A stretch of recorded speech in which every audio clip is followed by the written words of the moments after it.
बिस्मिल्लाहिर्रहमानिर्रहीम। अस्सलाम वालेकुम वीवर्स, मैं होम्योपैथिक डॉक्टर सलीमुद्दीन डोगर। आप देख रहे हैं मेरा यूट्यूब चैनल शिफा होम्यो क्लिनिक। नाज़रीन, आज का जो हमारा टॉपिक है वो यूरिक एसिड के हवाले से है। टॉपिक शुरू करने से पहले आपसे रिक्वेस्ट है, मेरे चैनल को लाइक करें, सब्सक्राइब करें और बेल आइकन को प्रेस करें ताकि मेरी हर आने वाली वीडियो सबसे पहले आपके पास पहुँचे और आप उसे देख के फ़ायदा हासिल कर सकें। तो नाज़रीन, यूरिक एसिड जो है वो हर इंसान की बॉडी में नॉर्मल तो पाया जाता है। ये 3 मिलीग्राम डेसीलीटर से लेकर 7 मिलीग्राम डेसीलीटर तक मर्दों में पाया जाता है और 2.5 मिलीग्राम डेसीलीटर से लेकर 6 मिलीग्राम डेसीलीटर तक औरतों में पाया जाता है।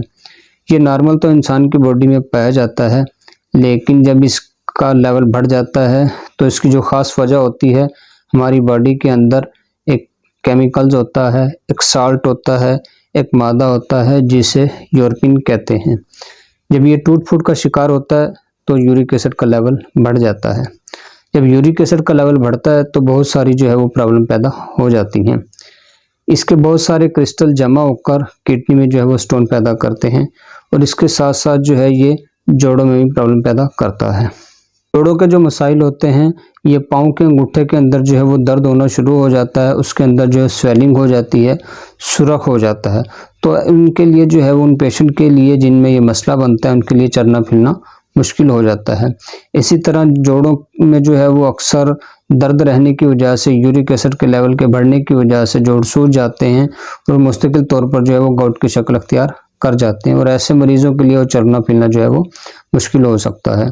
इसी तरह यूरिन के प्रॉब्लम पैदा हो जाते हैं कि यूरिन में इसके क्रिस्टल जो है वो आना शुरू हो जाते हैं।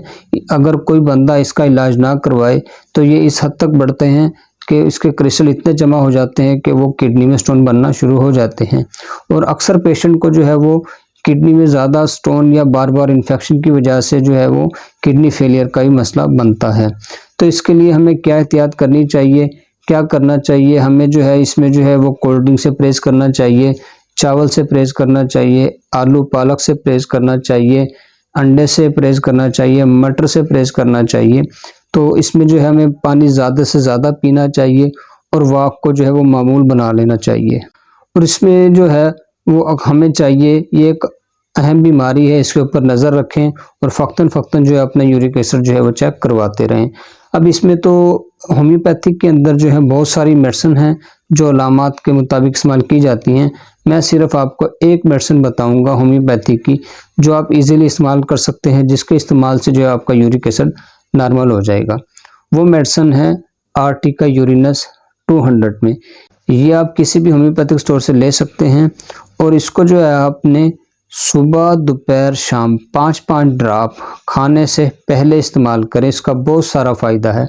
खाने के बाद जो है वो थोड़ा कम फ़ायदा होगा, खाने से पहले ज़्यादा फ़ायदा है। ये आपने 5-5 ड्रॉप 3 टाइम पानी में डाल के इस्तेमाल करने हैं।